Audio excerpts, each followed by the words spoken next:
आजकल क्या हो रहा है भाई?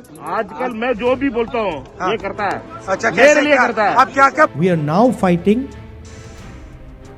the BJP, the RSS, and the Indian state itself. क्या राहुल अब वो राहुल नहीं रहे जो देश के लिए सोचा करते थे? क्या यह राष्ट्र विरोधी राहुल है? ऐसा इसलिए क्योंकि राहुल गांधी की ओर से कई राष्ट्र विरोधी बयान आए दिन सामने आते हैं। कांग्रेस नेता राहुल गांधी ने पार्टी के नए मुख्यालय के उद्घाटन के अवसर पर कहा कि उनकी लड़ाई अब केवल भाजपा और आरएसएस संगठनों से नहीं है, बल्कि भारतीय राज्य इंडियन स्टेट से भी है। राहुल गांधी ने कहा, यह मत सोचिए कि हम पक्ष लड़ाई लड़ रहे हैं, इसमें कोई निष्पक्षता नहीं है। यदि आप मानते हैं कि हम भाजपा नामक एक राजनीतिक संगठन से लड़ रहे हैं या हम आरएसएस नामक एक राजनीतिक संगठन से लड़ रहे हैं, तो आप नहीं समझ पाए कि ये क्या हो रहा है। भाजपा और आरएसएस ने हमारे देश के प्रत्येक संस्थान पर कब्जा कर लिया है। अब हम सिर्फ भाजपा नामक राजनीतिक संगठन और आरएसएस से नहीं, बल्कि इंडियन स्टेट से भी लड़ रहे हैं।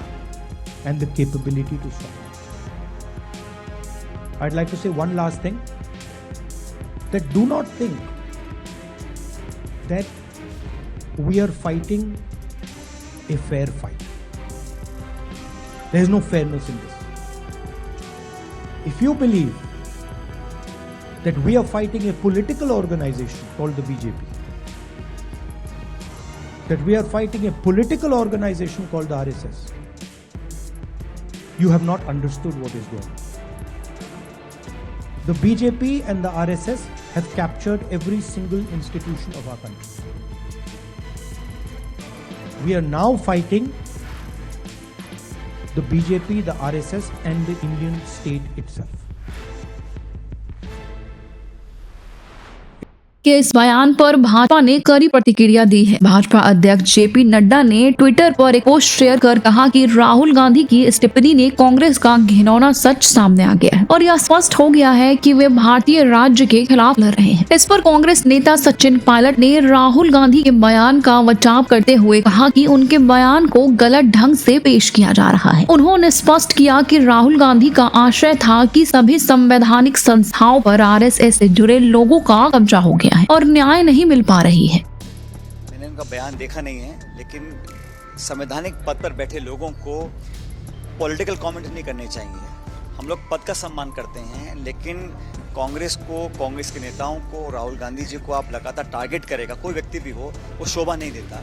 और मुझे लगता है कि जहाँ तक बीजेपी की बात है, जब भी वो बैकफुट पे होते हैं, जनता रिजेक्ट करती है, चुनाव प्रचार में वो पिछड़ते हैं, अपनी बौखलाहट को दिखाने का उनके पास एक ही माध्यम है, वो है कांग्रेस को टारगेट करें और विशेष रूप से राहुल गांधी जी को टारगेट करें।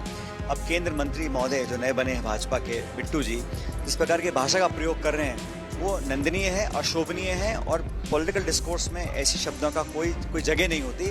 मुझे लगता है कि भारत सरकार को और बीजेपी को माफ़ी मांगनी चाहिए कि इस प्रकार की भाषा का प्रयोग करने की अनुमति देते हैं, और अगर वो नहीं करते हैं तो हमें मानना पड़ेगा कि भारत सरकार भी उनकी बात से सहमत है और भाजपा उनकी बात से सहमत है। ये जो लो लेवल के जो अटैक्स हैं, जो एक ऐसी भाषा का प्रयोग किया जाता है जो संसदीय भाषा नहीं है, जो निम्न स्तर की भाषा है, उसका मैं निंदा करता हूं, उसको मैं खंडन करता हूं और मैं उम्मीद रखता हूं कि भाजपा अपने गिरबान में झांकेंगी और इस प्रकार की राहुल गांधी के इस बयान ने राजनीतिक हलकों में तीखी बहस घेर दी है, जहां भाजपा इसे देश विरोधी करार दे रही है। राहुल गांधी के दोनों बयान इस बात के प्रमाण है कि इनको सत्य से कोई वास्ता नहीं है।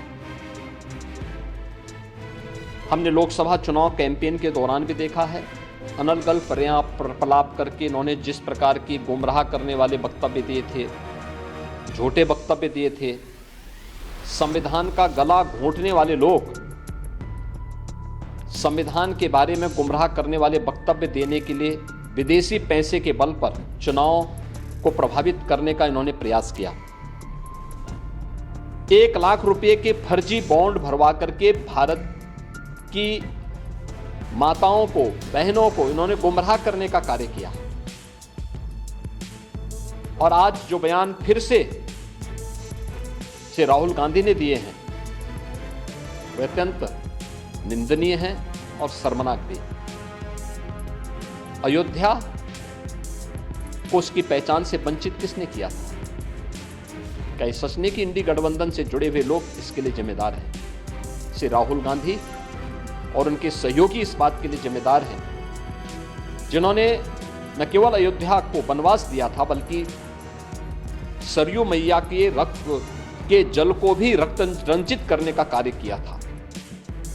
कौन नहीं जानता है कि अयोध्या को उसकी पहचान से वंचित करने का कार्य आजादी के बाद से ही लगातार कांग्रेस करती रही।